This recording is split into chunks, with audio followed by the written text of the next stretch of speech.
ನಮಸ್ಕಾರ, ರಿವ್ಯೂ ಚಾನಲ್ಗೆ ಸ್ವಾಗತ. ನಾನು ಸೌಖ್ಯ ಗಾಂವ್ಕರ್. ಬೈ ಎಲೆಕ್ಷನ್ ಕಾವು ಏರಿದೆ. ಈಗ ಎರಡೂ ಕ್ಷೇತ್ರಗಳಲ್ಲೂ ಕೂಡ ಕಾಂಗ್ರೆಸ್ಗೆ ಇದು ನುಂಗಲಾರ್ದ ತುತ್ತಾಗಿ ಪರಿಣಮಿಸಿದೆ. ಈ ಹೊತ್ತಲ್ಲಿ ಒಂದು ಆಘಾತ ಶಾಮನೂರು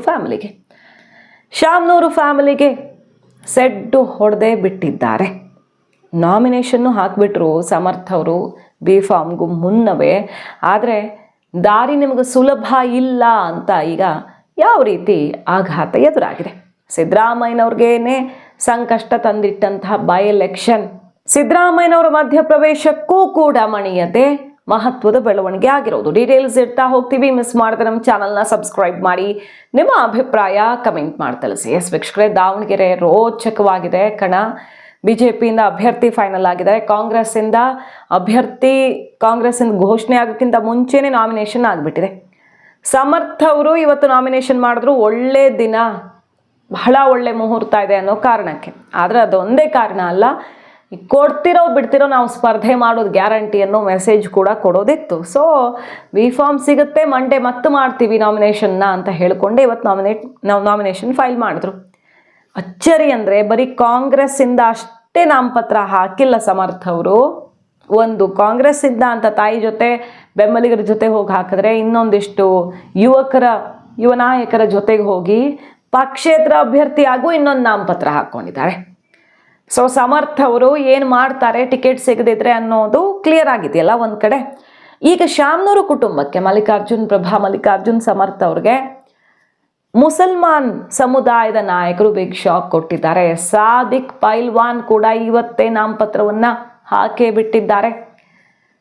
ಕಾಂಗ್ರೆಸ್ನಿಂದನೇ ಹಾಕ್ತಾ ಇದ್ದೀನಿ, ಕೊಡಲಿಲ್ಲ ಅಂದರೆ ಮುಂದಿನ ದಾರಿ ನೋಡ್ಕೊಳ್ತೀವಿ ಅಂತ ಅವರು ಕೂಡ ಮಲ್ಲಿಕಾರ್ಜುನ್ ಆ್ಯಂಡ್ ಫ್ಯಾಮಿಲಿಗೆ ಸೆಡ್ ಹೊಡೆದಿರೋದು. ಸೊ ಮುಸಲ್ಮಾನ್ ಮತಗಳೇ ಅತಿ ಹೆಚ್ಚಿರುವ, ಮುಸಲ್ಮಾನ್ ಮತಗಳು ನಿರ್ಣಾಯಕವಾಗಿರೋ ಕ್ಷೇತ್ರದಲ್ಲಿ ಕಾಂಗ್ರೆಸ್ಗೆ ಆಘಾತ ಎದುರಾಗಿದೆ. ಸಿದ್ದರಾಮಯ್ಯನವರ ಪ್ರಯತ್ನ, ಹೈಕಮಾಂಡ್ ಸುರ್ಜೇವಾಲಾ ಅವರು ಬಂದಿದ್ದಾರೆ, ಮೀಟಿಂಗ್ ಆಗಿದೆ, ಯಾವುದಕ್ಕೂ ಜಗ್ತಿಲ್ಲ. ಮುಸಲ್ಮಾನ್ ಸಮುದಾಯದವರು ಟಿಕೆಟ್ ಕೊಡಲಿಲ್ಲ ಅಂದರೆ ನೋಟ, ಇಲ್ಲ ನಮ್ಮವ್ರಿಗೆ ಓಟ್ ಹಾಕ್ಕೋತೀವಿ, ಪಕ್ಷೇತರ ಅಭ್ಯರ್ಥಿ ನಿಲ್ಲಿಸ್ಕೊಳ್ತೀವಿ, ಓಟ್ ಹಾಕ್ಕೊಳ್ತೀವಿ, MIM-ಗರು ಹಾಕ್ತೀವಿ.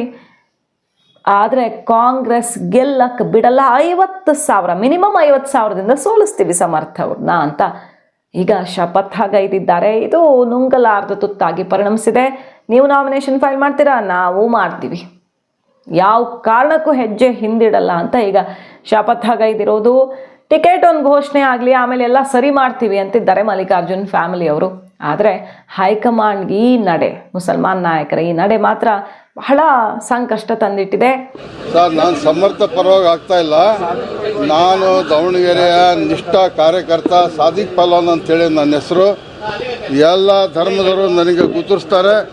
ಅದಕ್ಕೆ ನಾನು ಕಾಂಗ್ರೆಸ್ ಅಭ್ಯರ್ಥಿ ಆಗಿ ನಾನೆಲ್ಲ ನಾಮಪತ್ರವನ್ನು ಸಲ್ಲಿಸಿದ್ದೀನಿ. ಸೋಮವಾರ ಜನಸಂಖ್ಯೆ ಜೊತೆಯಲ್ಲಿ ಬಂದು ಮತ್ತೆ ಅರ್ಜಿಯನ್ನು ಕೊಟ್ಟು ನಾನು ದಾವಣಗೆರೆಯಲ್ಲಿ ಪ್ರಚಾರಕ್ಕೆ ಹೋಗುತ್ತಾನೆ. ಇಲ್ಲ, ಪಾರ್ಟಿಯಿಂದ ಸಲ್ಲಿಸಿದ್ದೀನಿ. ಪಾರ್ಟಿ ಕೊಳ್ಳಿಲ್ಲ ಅಂತ ಹೇಳಿದ್ರೆ ಮುಂದೆ ತೀರ್ಮಾನ ಅಲ್ಲ, ಸೋಮವಾರ ದಿವಸ ತಗೊಂಡು ಮತ್ತೊಂದು ಅವಿಷ್ಟ ಆಗ್ತೀವಿ. 100ಕ್ಕೆ 100 ನನಗೆ ಬಿ ಫಾರಂ ಸಿಗ್ತೈತಿ. ಇವತ್ತು ಅಲ್ಲಿ ಹೈಕಮಾಂಡ್ನಲ್ಲಿ ಸ್ಟೇಟ್ ಗೌರ್ಮೆಂಟ್ನಲ್ಲಿ ಮಾತುಕತೆ ನಡೀತಾ ಐತಿ. ಫೋನ್ ಬಂದಿತ್ತು, ನಾವೆಲ್ಲ ರಂಜಾನ್ ತಿಂಗಳ 1 ನಮಾಜಿ ಶುಕ್ರವಾರ ಹೋಗ್ಬೇಕಾಯ್ತು, ಅರ್ಜಿಯನ್ನು ಸಲ್ಲಿಸಬೇಕಾಯ್ತು. ಅದಕ್ಕೋಸ್ಕರ ನಾವಿಲ್ಲಿ ಉಳ್ಕೊಂಡಿದ್ವಿ. ನಮ್ಮ ಅಭಿಮಾನರು, ನಮ್ಮ ಅಣ್ಣ ತಮ್ಮಗಳು ಎಲ್ಲ ಬೆಂಗಳೂರಿನಲ್ಲಿ ಇದ್ದಾರೆ. ಸರ್, 1 ಸೆಟ್ ಕೊಟ್ಟಿದ್ದೀನಿ. ಕಾಂಗ್ರೆಸ್ ಅಭ್ಯರ್ಥಿ ಅಂತಾನೆ ಕೊಟ್ಟಿದ್ದಾನೆ. ಅದು ಇರ್ಬೋದು. ಎಲ್ಲರಿಗೂ ಅಧಿಕಾರ ಐತಿ, ಎಲ್ಲರಿಗೂ ಸ್ವಾತಂತ್ರ್ಯ ಐತಿ, ಯಾರಾದ್ರೂ ಕೊಡ್ಬೋದು. ತಾವು ಮಾಧ್ಯಮರು ಕೊಡ್ಬೋದು, ನಾವೇ ಅವರೇ ಅಂತ ಅಲ್ಲ. ಅಲ್ಲ ಸರ್, ನೀವು ಮೊದಲಿಂದನೂ ಬೇಡಿಕೆ ಇತ್ತು ಸರ್, ಅಲ್ಪಸಂಖ್ಯಾತರು ಕೊಡಬೇಕು ಅಂತ. ಸರ್, ಇದು 4ನೇ ಸತಿ ನಾನು ಅರ್ಜಿ ಹಾಕ್ತಾ ಇರೋದು. 3ನೇ ಸತಿ ಫಸ್ಟಿಗೆ 1,25,000 ರೂಪಾಯಿ ಕಟ್ಟಿದ್ದೆ. 2ನೇ ಸತಿಗೆ 1,50,000 ಲಕ್ಷ ಕಟ್ಟಿದ್ದೆ. ಈಗ ಮೊನ್ನೆ ಚುನಾವಣೆ ಆತಲ್ಲ, ಅವಾಗೆಲ್ಲ 2,25,000 ರೂಪಾಯಿ ನಾನು ಕಟ್ಟಿದ್ದೇನೆ. ನನ್ನ ಹತ್ರ ಅರ್ಜಿ ಇದೆ, ಫಾರಂ ಇದೆ. ನಾನು ಆಗ್ಲಿಂದ ಹೋರಾಟ ಮಾಡ್ಕೊಂಡು ಬಂದಿದ್ದೇನೆ, ಈಗೂ ಮಾಡ್ತಾ ಇದ್ದೇನೆ. ಈಗೂ ಕ್ಷಣಕ್ಕೂ ಚಂದಿ ಊರಿಗಾಗಲಿ ನಾಳೆ ಬೆಳಗ್ಗೆ ಆಗಲಿ ಬಿ ಫಾರಂ ಕಾಂಗ್ರೆಸ್ಸಿಂದ ನನಗೆ ಸಿಗ್ತದೆ ಅಂತೇಳಿ 100ಕ್ಕೆ 100 ನಿಮ್ಮನ್ನ ಭರವಸೆ ಕೊಡ್ತೇನೆ. ಗೊತ್ತಿಲ್ಲಪ್ಪ ನನಗೆ, ಎಲ್ಲಿ ಬಿಡ್ತಾರೆ, ಇಲ್ಲಿ ಅದಾರಲ್ಲ ಅವ್ರ ಸ್ನೇಹಿತರೆಲ್ಲ.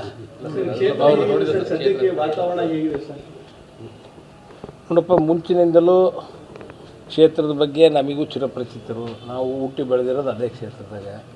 ಎಲ್ಲ ಸಮಾಜದವರು ಜೊತೆಗೆ ಮಿಲನ ಆಗಿ ಎಲ್ಲ ಸಮಾಜದವ್ರ ಜೊತೆಗೆ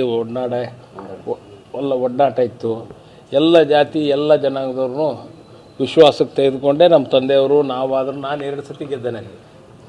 ತಂದೆಯವರು 6 ಸತಿ ಗೆದ್ದಾರ ಮತ್ತು 1 ಸತಿ ಲೋಕಸಭಾ ಸದಸ್ಯರಾಗಿದ್ದರು. ಆ ನಿಟ್ಟಿನಲ್ಲಿ 2008ರಲ್ಲಿ ಬೈಫರ್ಗೇಷನ್ ಆದಾಗ ನಾನು ನಾರ್ತಿಗೆ ಬಂದೆ, ಅವರು ಸೌತಿಗೆ ಇದಾದರು. ಮಾಯಕೊಂಡ ಮತ್ತು ದಾವಣಗೆರೆ 2 ಸೇರಿ 3 ಕಾನ್ಸ್ಟಿಟ್ಯುನ್ಸಿ ಆದರು. ಆ ನಿಟ್ಟಿನಲ್ಲಿ ಒಳ್ಳೆ ಕಾನ್ಸ್ಟಿಟ್ಯುನ್ಸಿ, ಒಳ್ಳೆ ಸಾಕಷ್ಟು ಕೆಲಸವನ್ನು ಮಾಡಿದ್ದೀವಿ. ಇವತ್ತು ಹೇಳ್ಬೋದು ಕೆಲಸ ಮಾಡಿಲ್ಲ ಅಂತ. ಈ ಭಾಳ ಕೆಲಸ ಆಗ್ಯಾವ. 2003ಯಲ್ಲಿ ನನ್ನ ಕೇಳಿದರೆ ಉತ್ತರಕ್ಕಿಂತ ದಕ್ಷಿಣದಲ್ಲೇ ಜಾಸ್ತಿ ಕೆಲಸ ಆಗ್ಯಾವ. ಪ್ರತಿಯೊಂದು ರಸ್ತೆಗಳು, ರೋಡ್ಗಳು 90% ಕಾಂಕ್ರೀಟೀಕರಣ ಆಗಿದೆ ಮತ್ತು ನೀರಿನ ವ್ಯವಸ್ಥೆ ಆಗಿದೆ. ಆಮೇಲೆ ಎಸ್ಪೆಷಲಿ ಸ್ಟ್ರಾಮ್ ವಾಟ್ರ್ ಯಾರು ಹೋಗ್ತಾರೆ, ಹಳೆ ಊರಾಗ ಸಾಕಷ್ಟು ಅದು ಅಭಿವೃದ್ಧಿ ಆಗಿದೆ.